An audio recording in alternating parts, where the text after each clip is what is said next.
Esses jornais e revistas chegavam com cortes enormes, quer dizer, nós recebíamos pedaços de jornal quase que se resumiam aos anúncios. Mas gradualmente foram reduzindo, portanto, o acesso à leitura, proibiram a entrada de jornais, suponho que foi quando decidiram que qualquer informação era subversiva. Os livros também foram sendo reduzidos até que houve uma ocasião em que a decisão que ele tomou, acho que ele deve ter descoberto que não era assim tão bom censor como ele se julgava na escolha dos temas, então ele decidiu pura e simplesmente que não entravam mais livros no Tarrafal, à exceção dos livros escolares que nós utilizávamos para ensinar, para ajudar a ensinar os jovens. E, portanto, tudo o resto era considerado subversivo.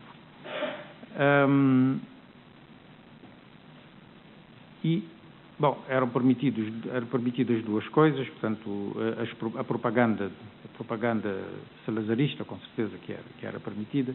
De vez em quando mandavam-nos os livrinhos com as fotografias das campanhas em África, das recepções do Sr. Presidente ou do Sr. Primeiro-Ministro em Angola, em Cabo Verde, etc. E também as revistas de proselitismo religioso, porque ele afirmava-se um homem muito devoto. Na sua opinião, estávamos contaminados por ideologias perigosas que era necessário combater. E para ele o antídoto eram duas coisas: as missas que nós nunca assistíamos e que o embirrava grandemente, e uma coisa que era obrigatória, que eram os filmes, que eram filmes de propaganda, que eram exibidos depois da hora do jantar. Portanto, aí a gente tínhamos mesmo que ver, porque era a hora de jantar, projetavam os filmes e depois então é que íamos para a caserna.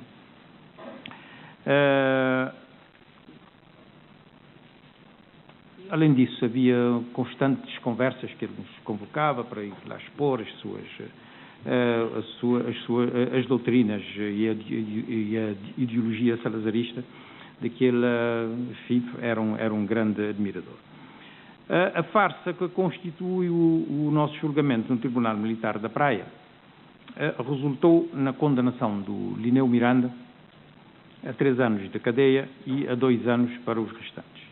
Quando fomos para o Tarrafal, já havíamos passado 2 anos de cadeia, na cadeia civil da Praia, o que poderia significar que nós não tínhamos mais prisão a cumprir. Mas o Tribunal considerou que a prisão preventiva não contava para o cumprimento da pena. Portanto, só começamos a cumprir a pena de prisão depois de 2 anos depois de lá estarmos. Os 2 anos para que fomos condenados só começaram a ser cumpridos a partir da data da sentença. Mas mesmo assim a PIDE ficou insatisfeita com o julgamento, com a condenação que foi feita, e obrigou o promotor militar a recorrer ao Supremo Tribunal Militar de Lisboa, que veio a agravar as penas. Para nós, os 3, passou de 2 para 2 anos e meio, o Linneu Miranda passou de 3 para 4, mas agravadas ainda das célebres medidas de segurança. 6 em 6 meses, portanto, éramos chamados ao diretor para nos informar que, não tendo verificado qualquer sinal de recuperação da nossa parte, que iríamos ter mais 6 meses para refletir e que voltaríamos aí para decidir se iríamos continuar ou não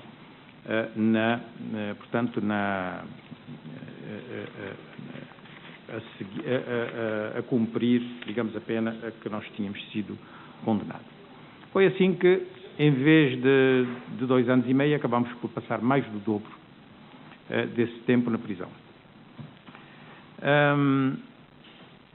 É de lembrar, eu acho que isso é interessante lembrar, que as medidas de segurança foram, entretanto, abolidas aqui em Portugal, mas não nas colónias. Portanto, apesar de terem sido abolidas, nós continuamos a ser objeto dessas medidas durante todo o tempo em que durou o regime colonial.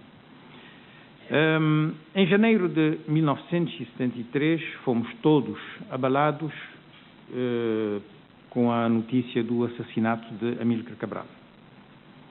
A consternação não atingiu apenas os presos políticos, mas toda a gente, os guardas, os próprios presos de delito comum, ficaram consternados, porque Cabral era uma figura muito estimada em Cabo Verde, independentemente da sua liderança política. Em contrapartida, o diretor estava exultante. Eu lembro-me que no dia seguinte, no dia 21, fomos surpreendidos por um rancho bastante melhorado. Também era mesquinhez desse homem.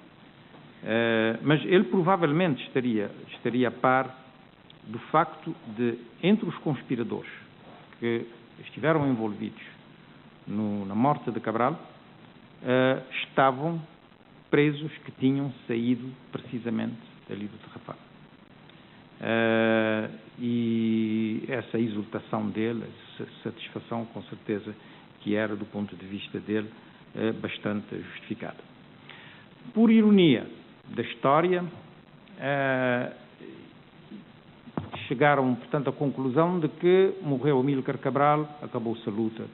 Portanto, estamos livres desse terrorista, portanto, a organização irá desaparecer. Obviamente que não foi assim. Mas estavam convencidos de que assim era e, para nossa surpresa, 3 semanas depois da morte de Amílcar Cabral, fomos convocados ao gabinete do diretor para nos comunicar que íamos ser colocados em liberdade condicional, com residência fixa e obrigação de mensalmente nos apresentarmos à PIDE.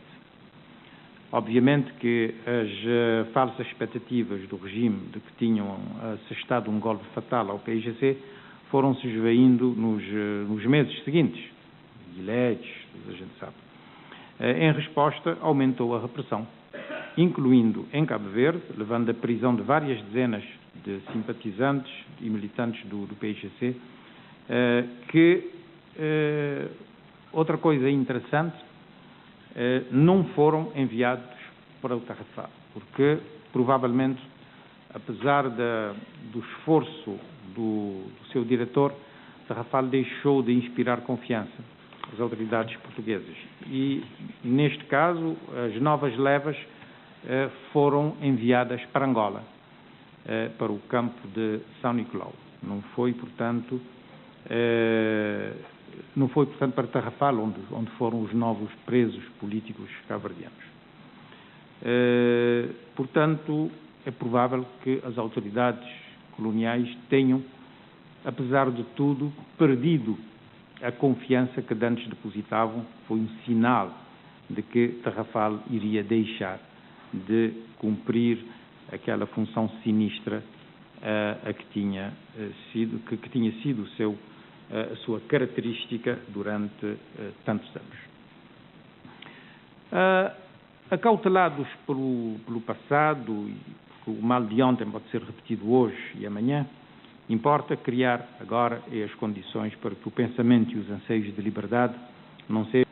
Esta iniciativa que nos reúne aqui, acho que é uma contribuição muito importante para esse objetivo. Eu, portanto, mais uma vez felicito a Associação Não Apaguem a Memória.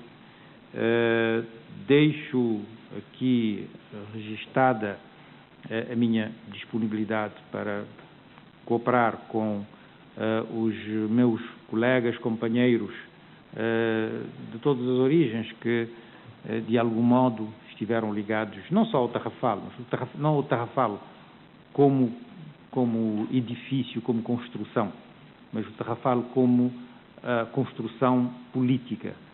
Esse Tarrafal que, ao fim e ao cabo, acabou por nos aprisionar a todos. E para que possamos também trabalhar no sentido de evitar que se venham de novo a erguer esses muros da vergonha que, durante muitos anos, foram o centro do sofrimento de quem estava lá dentro, mas também de quem estava aqui fora. Muito obrigado.